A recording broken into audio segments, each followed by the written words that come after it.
Yeah. So if you could give advice to somebody who's maybe in their young 20s right now, they're looking at financial freedom as like, hey, I want that. If you could only give them 3 pieces of advice, what would you give them? One, invest in you before you invest in assets. I buy boring businesses. I teach people how to buy boring businesses. The first thing I say to everybody is like, don't do any action for the next 90 days.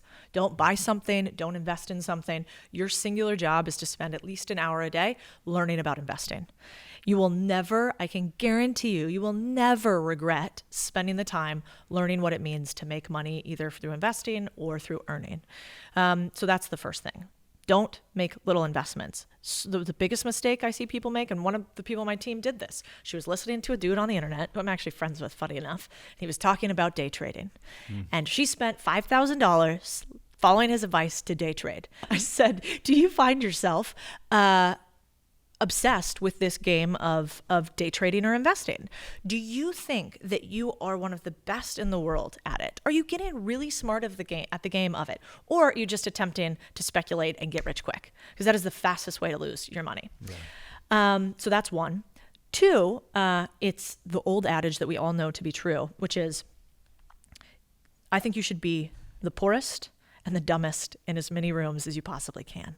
And I try to do that continuously. I'm trying to do it with fitness right now, actually, because I want a 6-pack. So I want to see if the do they rub off? Are they contagious? I'm unsure. It does. Unsure. But somebody said to me something I really liked, which is you should be, if you want to achieve a goal, get in a friend group where your goal is their norm. Yeah.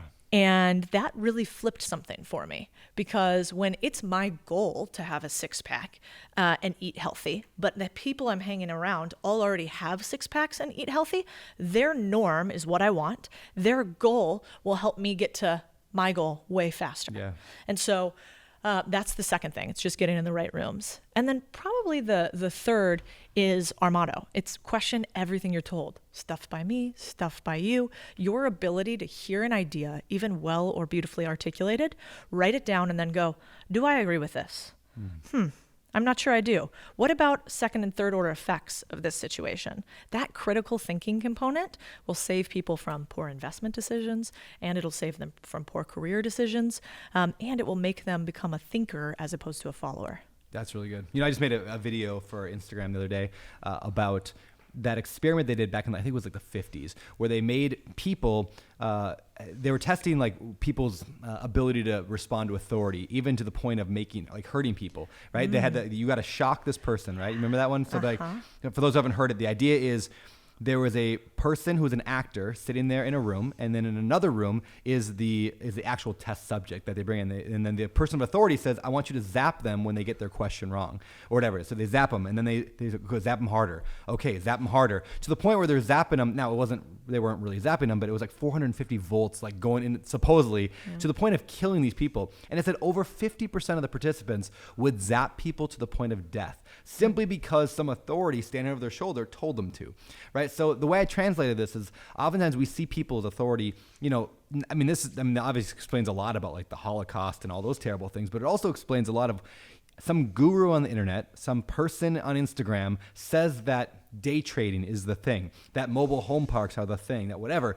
And so just that idea of, I'm going to question that, is such valuable advice, because it's really easy to just accept everything because somebody with a big Instagram following said to do it. Oh, it's so true. Yeah, I forget what the name of the study is. Yeah, I can't remember. We should find it. But the part that killed me too is that they were in separate rooms, and you could imagine if you're the test, well, you are administering the test, but you're actually the test subject, but you don't realize it.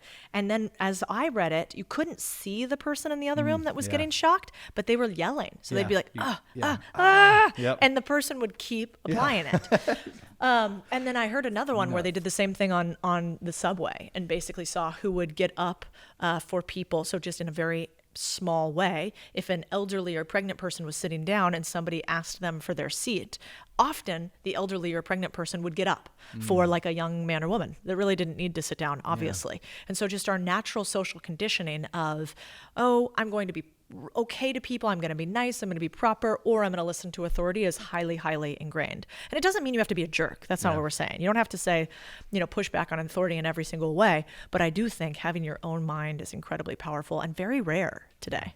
Yeah, very rare.